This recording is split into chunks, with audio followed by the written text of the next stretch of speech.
Bonjour à tous.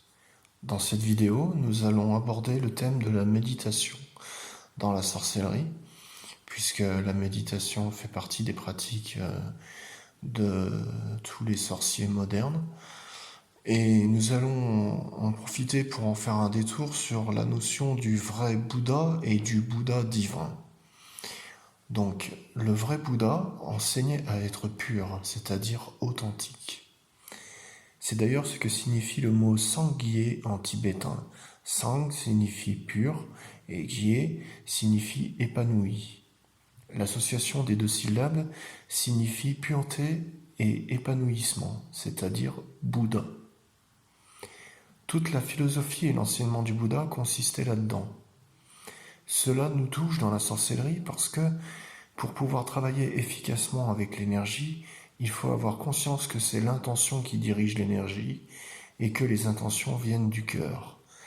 Par conséquent, on ne peut pas maîtriser ce que l'on fait si les choses ne sont pas claires dans ce que l'on ressent.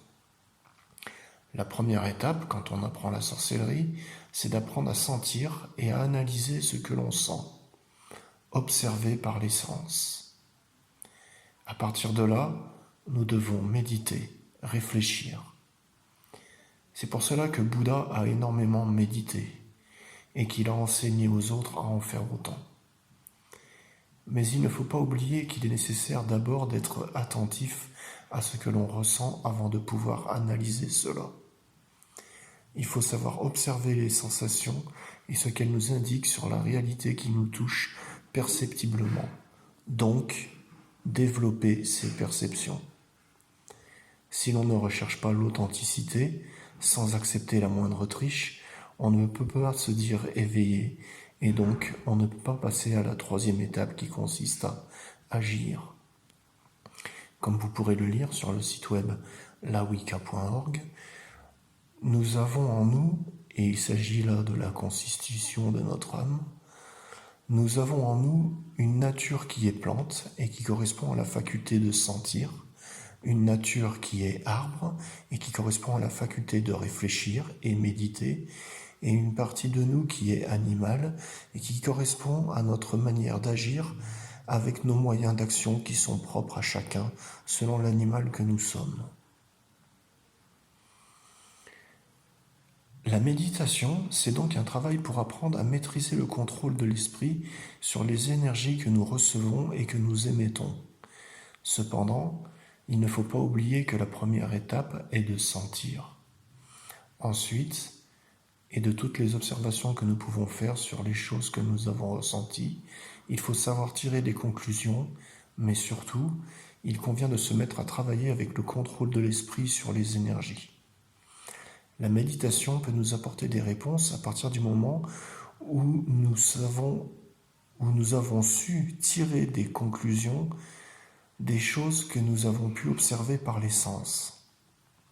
C'est donc un moyen d'observer la nature de la vie. Mais pour tirer des conclusions des choses que nous avons observées par les sens, il faut avoir été intransigeant et avoir refusé la tromperie. Il est un fait très connu que le Bouddha a lutté contre une sorte de divinité particulièrement pernicieuse au cours de ses méditations. Il vous faut être convaincu qu'il ne s'est pas contenté d'accepter tout ce qui lui passait par l'esprit durant ces perturbations. Il y a donc toujours un contrôle à exercer. Le véritable Bouddha le savait, et c'est quelqu'un qui luttait contre les illusions.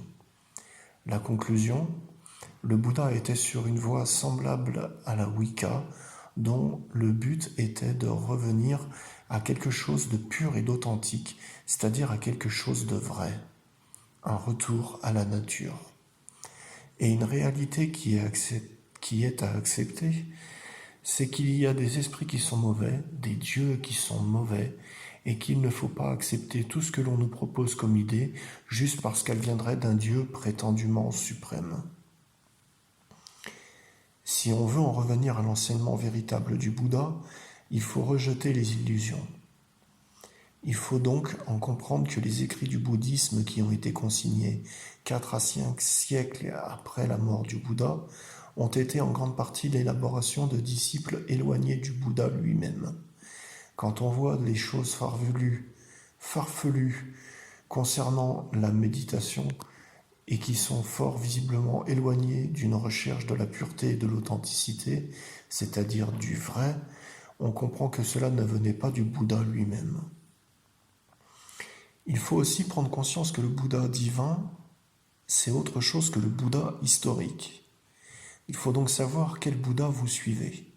Suivez-vous le Bouddha historique qui était humain, un humain sage qui est mort et qui s'est réincarné maintes et maintes fois et qui est encore sur Terre avec nous en ce moment dans une énième incarnation? Ce Bouddha enseignait à être pur et authentique, c'est-à-dire vrai. Ou bien suivez-vous le Bouddha divin qui est un mythe produit par les dieux avec ses enseignements trompeurs, c'est-à-dire des illusions? Sachez-le, il faut en prendre conscience. Le Bouddha historique n'enseigne pas les mêmes choses que le Bouddha divin. Vous pouvez vous poser la question de ce qui est le plus important. Être avec un Bouddha qui vous apporte le pouvoir ou suivre les enseignements d'un sage qui ne vous apportera pas de pouvoir mais qui est resté respectable toute son existence. Rappelez-vous que les dieux n'ont fait que corrompre les humains, à l'image de ce Bouddha divin qui enseigne la voie des illusions aux humains. Si vous avez besoin de divinité pour vous assurer une vie réussie, en vous donnant des moyens dont vous avez besoin, vous avez la déesse mère et le Dieu Père qui nous ont créés. Mais si vous avez besoin d'un guide, d'un sage qui a pu être exemplaire, alors il faut plutôt vous orienter sur la sagesse du Bouddha historique plutôt que sur la sagesse du Bouddha divin. À méditer.